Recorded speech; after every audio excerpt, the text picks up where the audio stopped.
Lingid sa kaalaman ng marami, ang Navantia ay nag-alok ng Alpha series of surface combatants sa Philippine Navy para matugunan ang hinaharap na corvette at frigate requirement sa ilalim ng Re-Horizon 3 phase ng RAF-PMP. Si Navantia ay kabilang sa mga tumugon sa isang naunang RFI na inilabas ng Philippine Navy ilang buwan na ang nakalipas para sa paparating nitong bagong frigate requirement.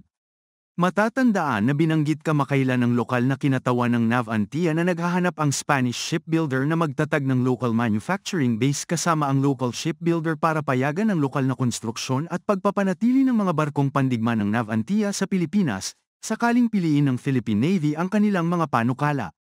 Ayon sa aming mga mapagkukunan, ang alok ng Navantia ay bukas sa mga tuntunin ng disenyo at magdedepende sa kung ano ang kakailanganin ng hukbong dagat ng Pilipinas.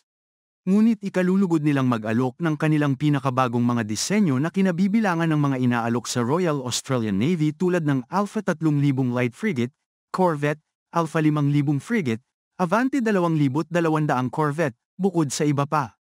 At may interes sa mga barkong pandigma ng Espanya mula sa pamunuan ng hukbong dagat ng Pilipinas, lalo na't nag-aalok din ng Espanya ng pangmatagalang soft loan financing at mga alok na kontrakalakal para sa mga barkong ito. Mga kredito sa larawan kay Xavier Vavasseur para sa Alpha 3000 at Team Fish para sa Alpha 5000.